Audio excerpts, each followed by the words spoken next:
Welcome back to OMC's Garage, the DIY channel. Today we'll be talking about a coolant leak, which is quite common with these engines, the Mercedes M110. So the coolant leak is to do with this steel pipe that runs across the exhaust manifold and goes into this hose, which goes into the heater core inside the car. And it also connects down here to the water pump sort of branching. Okay, so what happened was when I first got the car, I checked the coolant level. So I basically just opened this cap and had a look inside. And, it's pouring out coolant now because of the coolant pressure. Anyway, so I checked inside there and the coolant was actually quite low. I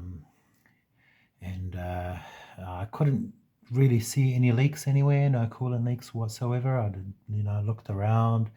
The radiator was dry, the bottom of the radiator was dry. All the hoses looked okay. There was no leaks anywhere. And so one day when the engine was hot and I turned it off and I was under the hood, and I sort of heard a sound. It was kind of like a sizzling sound, like tss, once every minute or twice a minute, every 30 seconds, I would hear tss, and it would go. It sounds like a water droplet that's going onto something really hot. And I actually didn't know where it was coming from, and I couldn't see anything evaporating. I didn't see anything leaking. And then after it stopped making the noise, I drove the car around, I topped it up and drove it some more and drove it some more. And then one day I kept hearing this noise, which sounded like, water drop was just frying off something hot. And I looked at this coolant pipe and you can't see anything on the top of it. Everything looks dry, everything looks perfect. And but I thought maybe underneath the pipe. So I reached under with my hand and lo and behold, I could see coolant on my fingers, right in the middle of the pipe here actually. So it was dry all the way up here and it was dry all the way along there as well. And yeah, so it had a very small pinhole leak, from that coolant. And what this coolant pipe is, it's actually it's designed for cold climates like Europe, Germany, and other parts of the world that are quite cold. When you leave your car outside and you got to start it, and the windscreen is quite foggy because it's very cold, that coolant pipe is supposed to heat up the coolant really quickly, quicker than the engine can do, by having the exhaust manifold heat go straight up to it. And so that way this coolant pipe would heat up and it would go straight to the heater core. So when you turn on your heater inside, you'd get warm air pretty instantly. So you don't have to wait for the engine to fully warm up or anything, because the exhaust manifold is quickly heating up this pipe, which in return is heating up the coolant that's going inside the cabin. Really smart design, and it's very good. Yeah, so the car is 46 years old, and this is a steel pipe that's never been off, that's never been repainted or anything. You can see there's a little bit of residual of the black paint that was on there originally. You can see the ends are quite corroded inside as well. And so I have a donor car that I'm actually dismantling outside, and I might do a couple of videos on that as well, just to show you guys how things come apart and what I'm doing with it. So I got another coolant pipe, which is this one here, from it, and it seems to be holding pressure perfectly fine. And what I did was I sanded it down with some sandpaper, 120 grit sandpaper, the whole thing, and I cleaned the inside as well of all the corrosion and everything, and then I treated it inside and out with some rust converter liquid. So I put it all over the outside, and I also put it all over the inside of it as well, so it can encapsulate all that rust and stop it from forming and breaking down the coolant pipe with time and causing a leak. And then after that I just painted it with some regular paint that I got from the hardware shop, and it looks rather good. So it is a bit shiny. I would have liked to have it like a satin finish, but that's all I had here, and it was fairly cheap. So, but it's quite impressive. It's come out really nice. So that's going to go in tonight. I'm going to put that back in the car, on the car. And yeah, so if anyone has this coolant pipe, I believe it is on the W126, the early models. They have that pipe. Some other old classic Mercedes models, I'm not sure whether the W114 or the 115 or other models have it, but I'm pretty sure some of them do have it, especially the old 70s and 80s models. Yeah, like I say, it's to warm up the coolant very quickly and to get warm air inside the cabin. So yeah, so that's one thing. And I wanted to discuss as well an oil leak that I found, which I've also covered in my last video. It was coming from the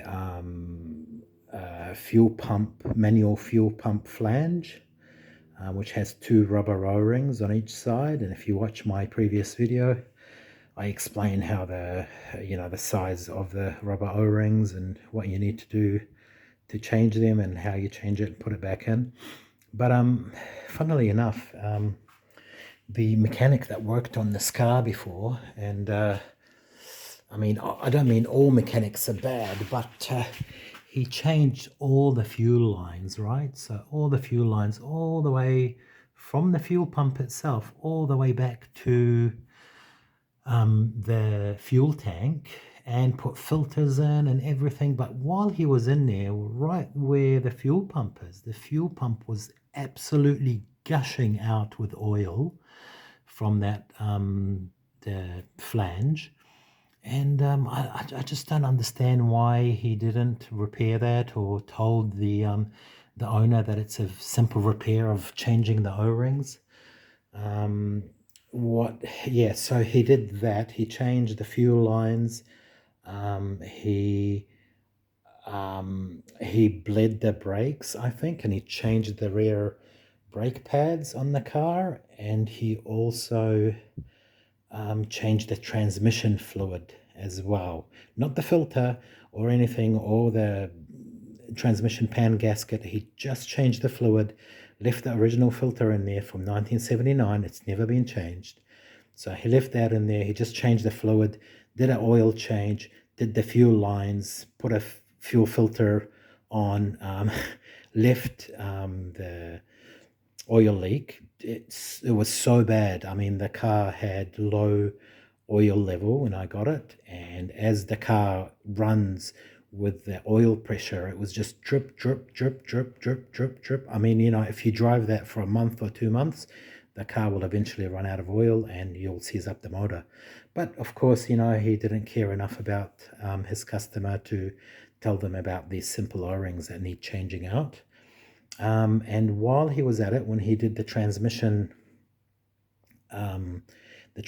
oil change, you need to disconnect the banjo bolt at the bottom of the pan to drain. There's no drain plug, so he did that. And there was also a leak from there, so that same banjo bolt he took off, he put on really loosely, and it was dripping transmission oil all along the floor, and as you drive it, it's just dripping transmission oil. I checked the transmission fluid, and the transmission fluid surely was low as well. He also did the rear brake pads. and I was taking the rear. I took all the wheels off. I'm inspecting the car when I first got it, and the wheel bolts were actually on really loose. Okay, so they were on, but it was like barely on. Not just this side, but the other side as well. And that's the side he worked on. This is where he changed the rear disc brakes. Okay, so there was three major issues, and he charged the customer over $2,000 for that work. Okay, so he drained the transmission fluid, he drained the engine oil, put new engine oil, he changed the brakes, the rear brakes, just the pads, and he did new fuel lines and filter, and that was over $2,000. Okay, the wheels weren't on properly, the bolts weren't tightened, and so I mean, if you were to drive this every day on the highway, maybe one day I'll just let loose and the wheel will go flying off. So that's a huge hazard. And if that doesn't kill you, then the transmission leak will kill your transmission. So as you can see, there's three banjo bolts. One of them goes to the dipstick. The other two go to the transmission cooler, which is in the engine. So I believe this is the transmission cooler.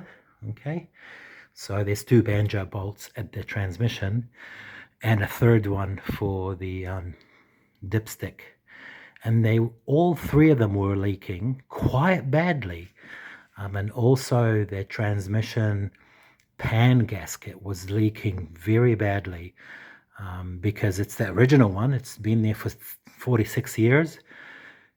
Of course, he didn't bother changing that or telling the customer about it or anything. He just drained the fluid, put new fluid in.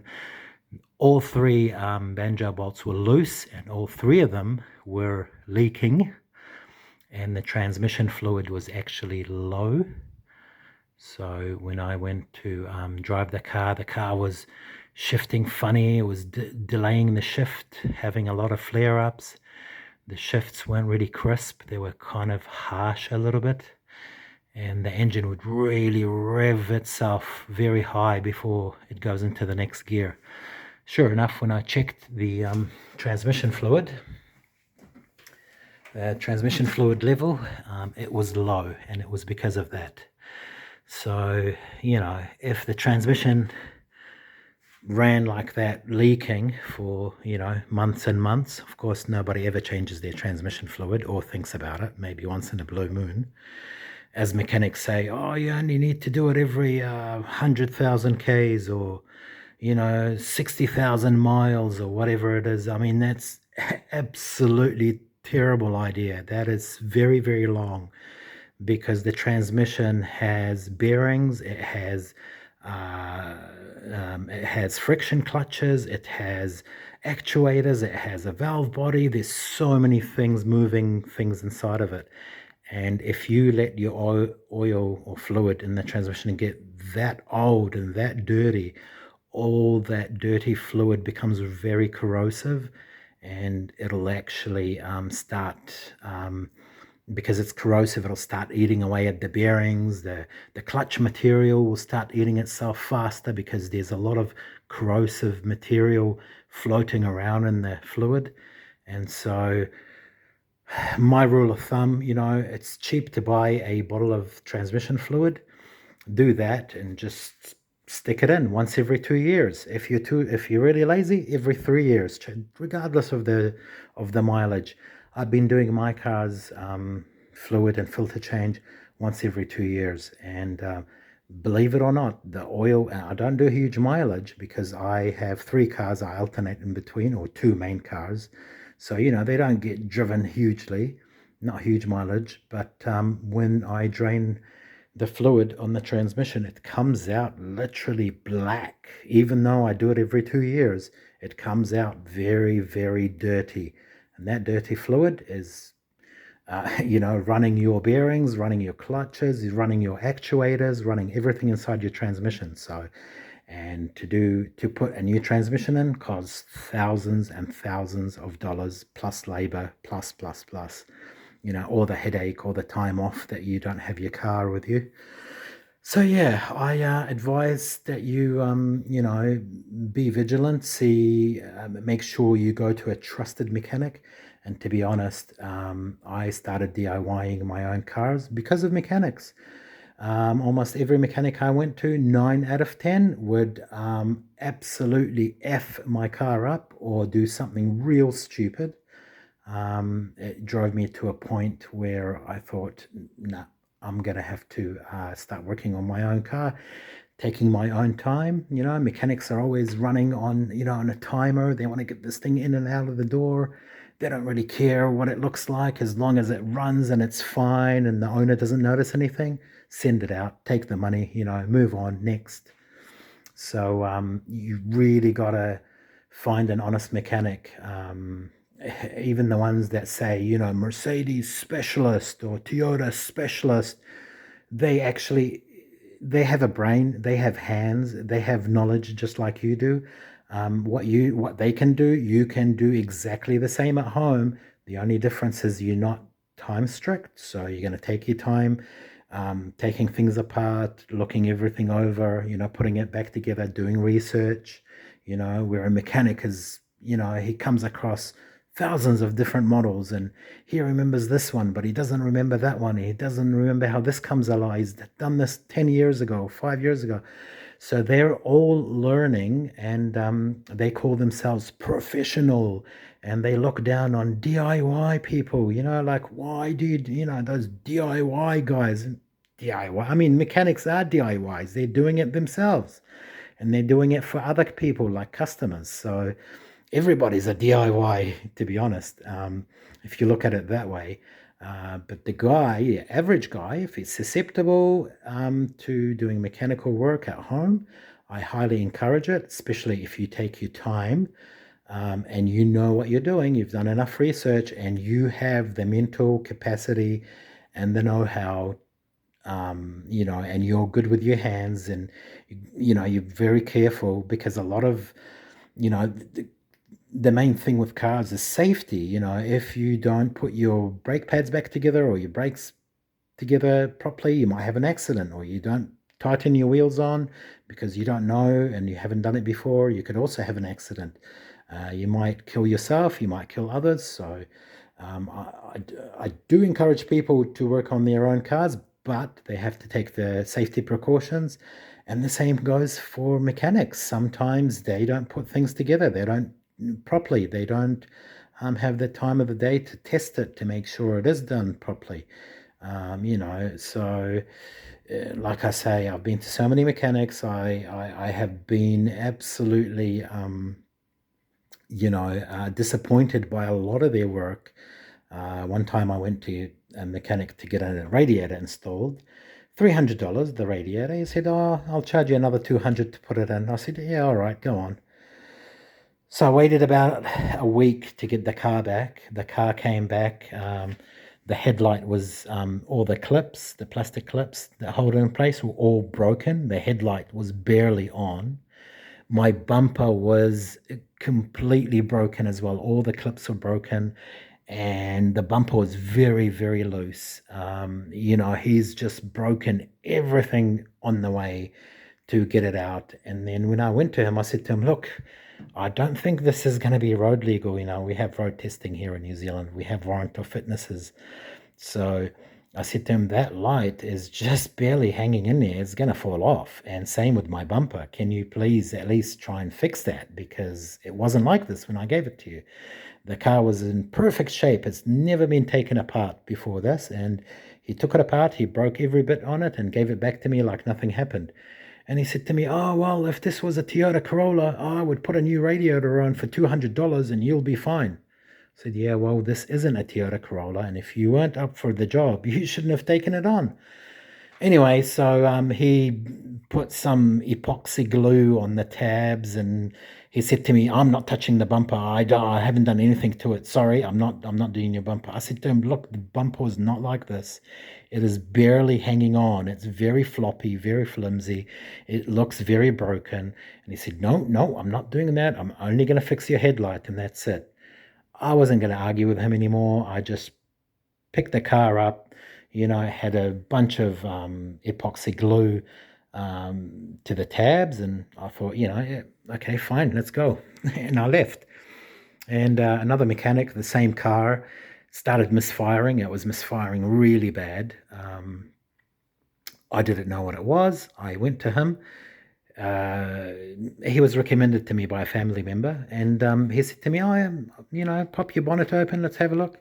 He looked under the bonnet for maybe like 10 seconds, maybe 20 seconds. Then he picked up the phone.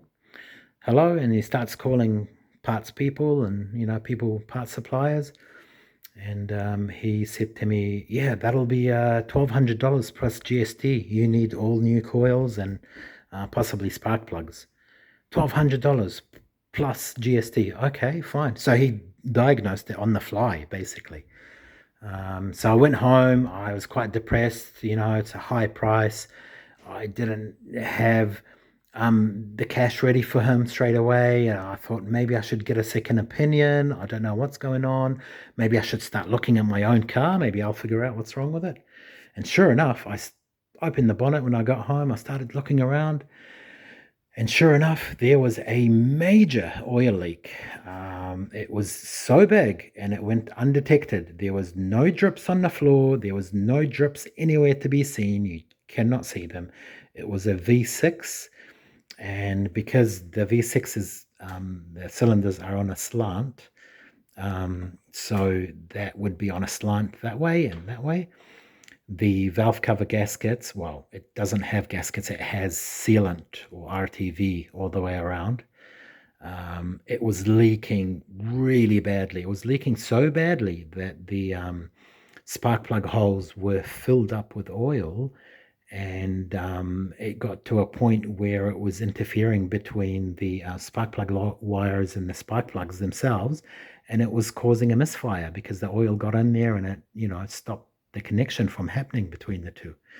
So I took the valve covers off. I sealed it with RTV, cleaned up the spark plugs and the spark plug wires, put it all back together, and the misfire completely disappeared. And guess what? That only cost me $17 worth of RTV, where the guy quoted me $1,200 plus GST. So, watch out. There's a lot of rip-off mechanics out there. Like I say, 9 out of 10 mechanics, I would probably, saying 9 is a compliment to the ones I've been to. But yeah, 9 out of 10 are absolute scam artists, or they have absolutely no idea what they're doing. They'll take on a job, they'll butcher your car, and they'll give it back to you, and they'll expect money as well.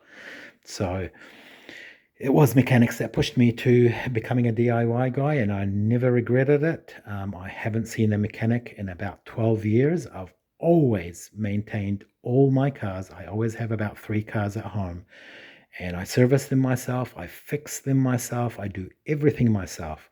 Yes, I do my research first, and I really look into how to do it and how everything comes apart, and I take my time. Unlike some mechanics who are in a hurry, they just want to get the money and get the car in, get the car out. They don't care what it looks like or how it's fixed or whether it's fixed properly. They just want it in and out. At home, I do it in my own time. I take my time and I do things properly, and usually it works out. Everything's perfect. For example, all these spark plug holes were full of oil. When I got the car, because the valve cover was leaking, these seals here around the spark plug tube as well, that they were leaking quite badly. But luckily this car actually has a hole in the block, so any leaks would go through the block and drain out down to the floor. Unlike most cars, this is quite a smart design.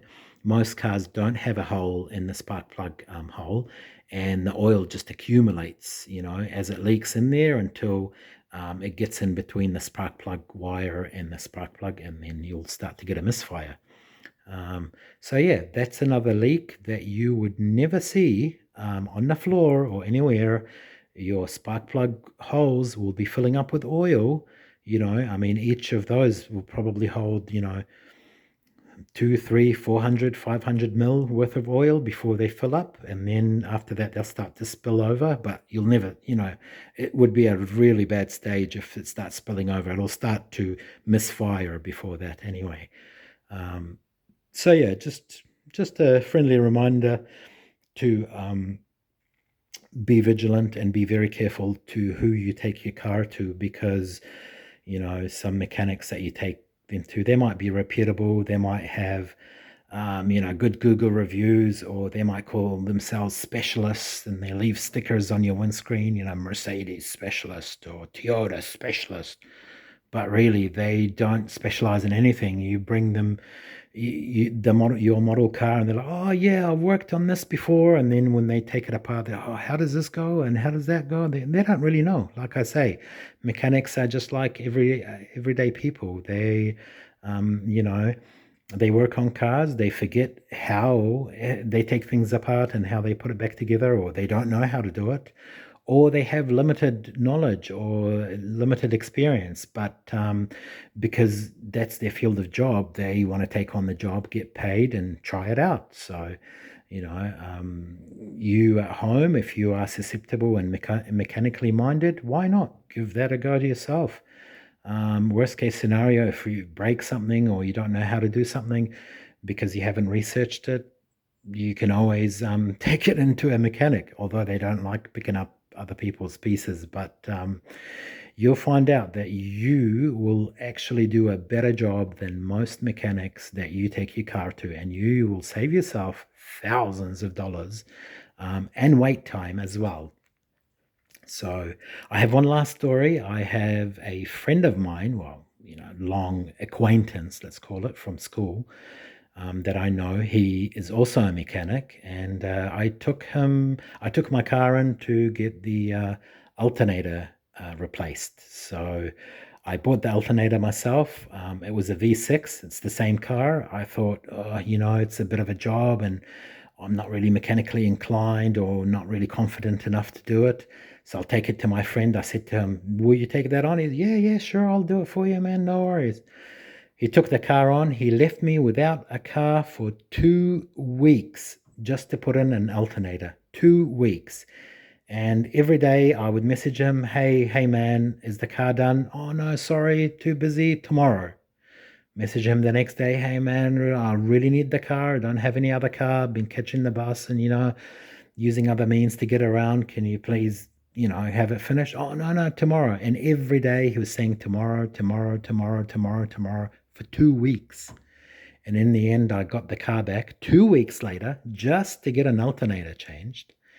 And, this is someone that I thought I could trust as well. And ever since that day, I thought to myself, you know what, I'm just not going to do this anymore.